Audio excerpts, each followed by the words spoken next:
On va revenir avec vous sur ces images vues par satellite à l'instant, des images livrées par la société américaine Maxar. Oui, ces images qui illustrent parfaitement bien la violence des combats dans toute cette zone-là, en périphérie de Severodonetsk, en passe, vous le savez, de tomber aux mains des Russes. Ces images-là, d'abord, qui illustrent parfaitement ce rouleau compresseur russe. Roubijne, vous le savez, on est à une dizaine de kilomètres de Severodonetsk. Le 29 mars, on voit bien ces immeubles d'habitation avant le passage des Russes. Et regardez, après, ces immeubles éventrés. Alors j'ai regardé sur d'autres images satellites, on est vraiment au cœur de Roubijne. Ce que vous voyez là, ce sont des immeubles d'habitation. Autre image, toujours sur cette route de Severodonetsk, on va cette fois à Dovenke. On est à une centaine de kilomètres maximum de Severodonetsk. Et on voit juste ici ce cratère. Regardez, je voulais entourer pour que vous puissiez le visualiser.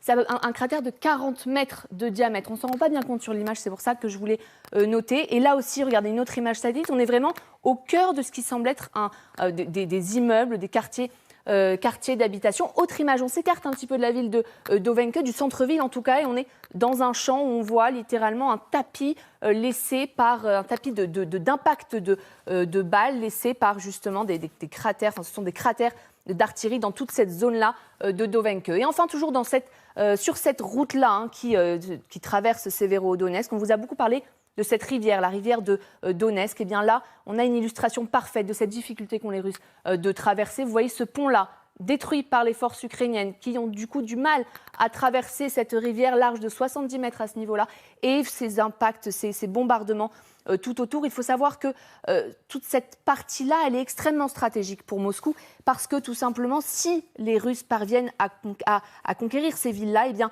ça leur donnerait une voie toute tracée vers Kramatorsk, la grande ville de la région de Donetsk. Merci beaucoup, Jade Partouche. Le général Dominique Trinquant est avec nous pour décrypter la situation sur le terrain. Une situation de plus en plus compliquée. Troupes russes et ukrainiennes se livrent un combat acharné, rue par rue. Signe de la grande difficulté rencontrée par les Ukrainiens sur le terrain.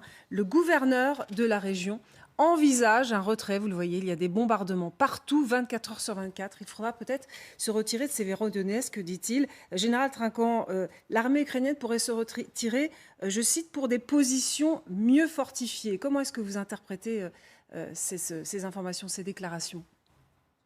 Oui, écoutez, c'est la position sage qui pourrait être prise, c'est-à-dire de reconstituer un dispositif de défense un peu plus à l'ouest, en bénéficiant en particulier des renforcements en armement et donc de la coordination des feux qui pourrait être mise en place en étant plus à l'ouest.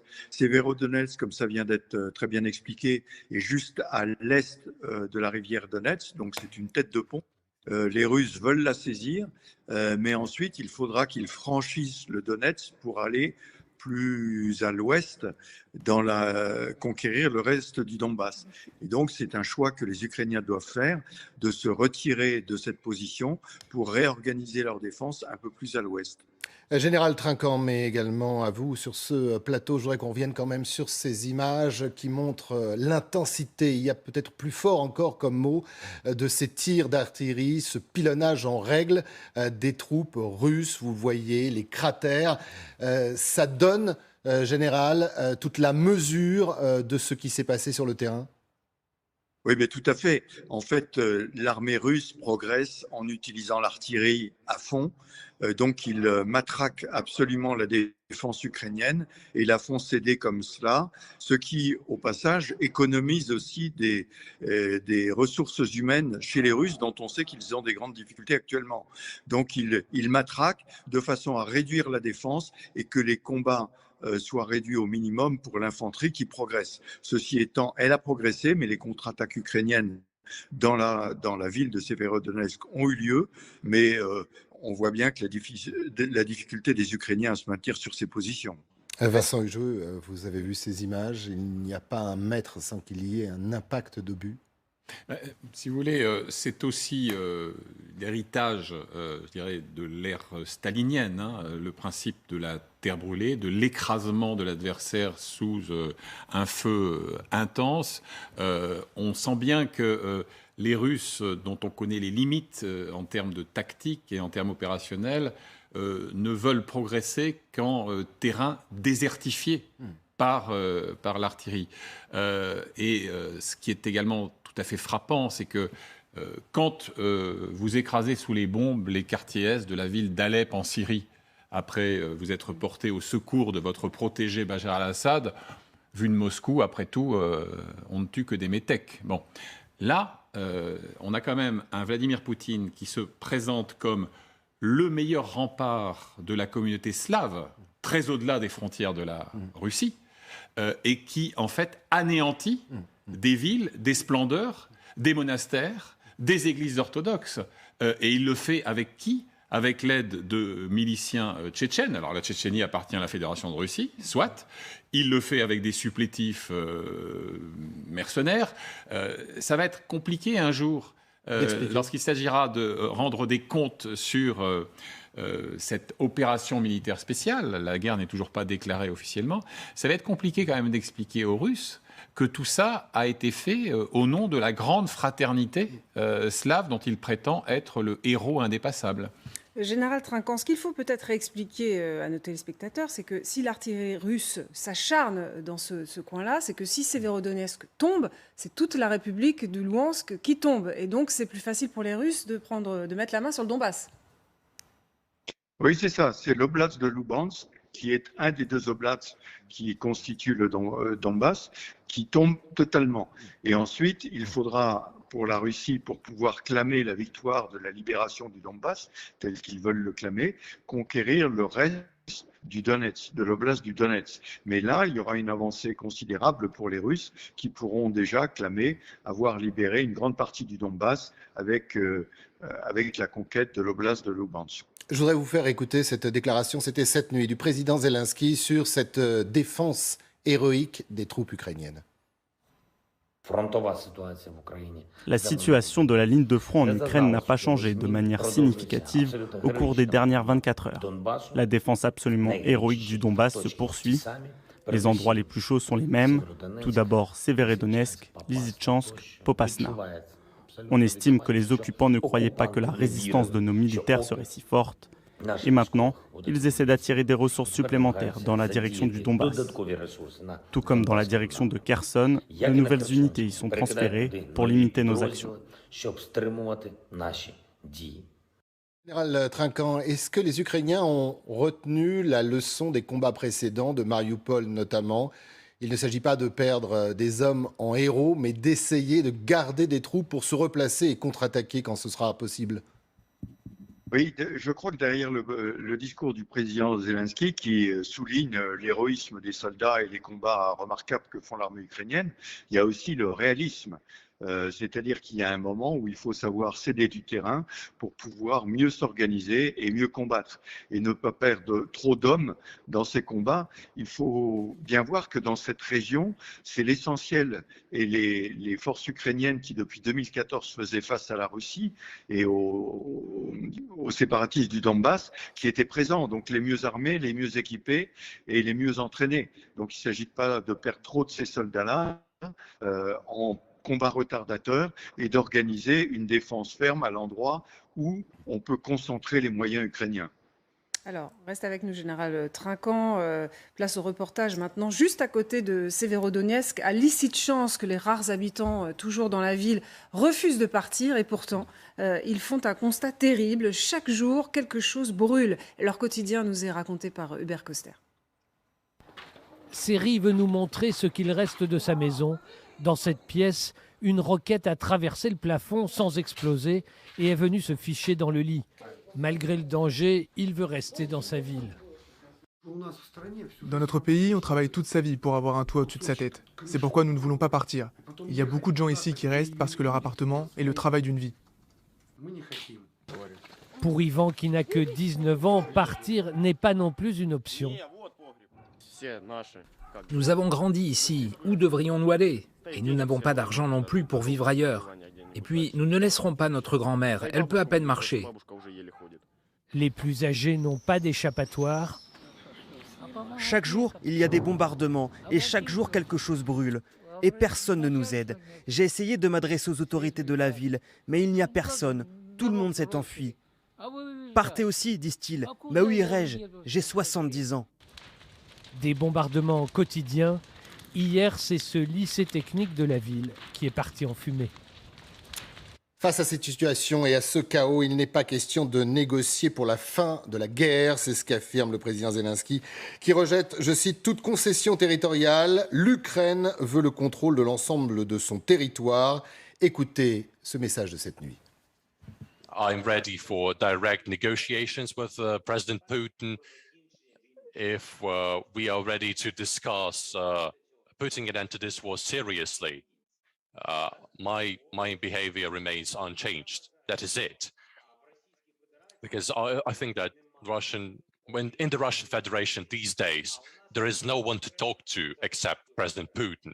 And we are waging this war against the Russian Federation. So this is the point. Talking about some other things, I think that this is simply unreasonable. There is no time for it. Général Trinquant, la grande question évidemment, quand Volodymyr Zelensky dit vouloir la libération totale du territoire, est-ce qu'il inclut aussi la Crimée? Oui, je pense que je parlais de réalisme tout à l'heure et nous venons de parler de négociations entre le président Poutine et le président Zelensky. Je pense qu'on n'en est pas du tout au point de bascule dans lequel les Russes considéreront qu'ils ont atteint leurs objectifs et dans lequel les Ukrainiens penseront qu'ils ne peuvent pas aller plus loin. Et c'est seulement quand on aura atteint ce point-là qu'on pourra parler de négociations et probablement l'installation de ce qu'on appelle un conflit gelé qui va durer assez longtemps parce que ni l'un ni l'autre ne voudront céder sur les territoires conquis ou perdus pour l'autre. Merci beaucoup, Général Trinquant, d'avoir été avec nous. Catherine Gentil, le fossé paraît de plus en plus grand entre la Russie et l'Ukraine. Et au milieu, on l'a vu dans ce reportage d'Hubert Koster, il y a les civils, il y a les morts. C'est possible qu'un jour, les deux se rejoignent ou est-ce qu'on tombera dans une période plus ou moins longue où ils se regarderont en chiens de fusil ? Non, de toute façon, un jour, il y aura des négociations de paix. Est-ce que ce sera entre Vladimir Poutine et Volodymyr Zelensky ? L'avenir dira s'ils seront tous les deux toujours au pouvoir à ce moment-là. Mais on arrivera forcément à cette situation. Et en fait, Volodymyr Zelensky, depuis le début, lui, il demande à rencontrer Vladimir Poutine. C'est ce qu'il dit. Il veut parler à son homologue russe.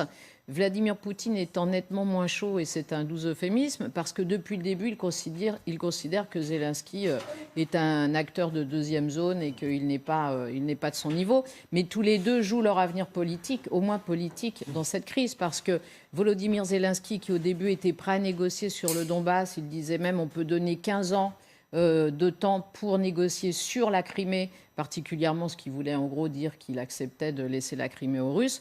Maintenant, avec tout ce qui s'est passé, dans un premier temps, les victoires qui ont donné vraiment un espoir fou aux Ukrainiens en pensant qu'ils allaient pouvoir repousser les Russes sur leurs frontières, et puis surtout après, les crimes terribles auxquels on a assisté, notamment à Boutcha. Et là, maintenant, Volodymyr Zelensky, c'est vrai qu'il ne peut plus accepter de négocier aussi facilement sur le Donbass et la Crimée. C'est exactement, Catherine, ce que dit le président du Parlement ukrainien, qui, vous le savez, est en France. Il a rencontré le président du Sénat, Gérard Larcher. Voilà ce qu'il a dit à nos confrères du Figaro. Volodymyr Zelensky pensait lui aussi qu'il fallait trouver une voie diplomatique pour régler le contentieux avec la Russie après Boutcha, Irpin, Mariupol et Borodianka. Cette porte est en train de se refermer. C'est ce que vous dites exactement. Et c'est pour ça que ça va être d'autant plus compliqué et qu'on risque de voir encore des images comme celles qu'on a vues tout à l'heure, avec des destructions apocalyptiques, avec des personnes âgées qui ne savent pas où aller, qui sont vraiment prises au piège, parce que là, pour l'instant, c'est bloqué. Alors, en même temps, ce n'est pas totalement bloqué, parce que déjà, il y a des pas qui sont faits pour pouvoir sortir le blé d'Ukraine et donc nourrir la planète. On sait qu'il y a aussi des émissaires qui sont extrêmement discrets, pour ne pas dire totalement secrets, qui continuent à discuter avec les Russes, notamment pour savoir sur quel point ils pourraient bouger. Donc, en arrière-fond, il y a quand même des contacts et des discussions. Mais on voit que la situation, là, effectivement, est très difficile. Vincent Hugel, vous avez l'habitude de ces discours de façade, mais entre ceux de Poutine, Lavrov, qu'on entendra tout à l'heure, ou Zelensky, on est dans le discours de façade, dans la posture où il y a vraiment un fond, et ce fond est tellement profond que ça sera très long pour qu'ils puissent se reparler. On se dirige à pas compter vers une sorte de bras de fer à front renversé. Vous avez d'un côté effectivement un Volodymyr Zelensky dont la marge de manœuvre n'a jamais été aussi étriquée, les gages d'ouverture dont Catherine parlait à l'instant ne sont plus exploitables aujourd'hui, puisqu'effectivement, après Boutcha, comment convaincre sa population d'accepter une nouvelle mutilation territoriale ou d'entériner une annexion de fait.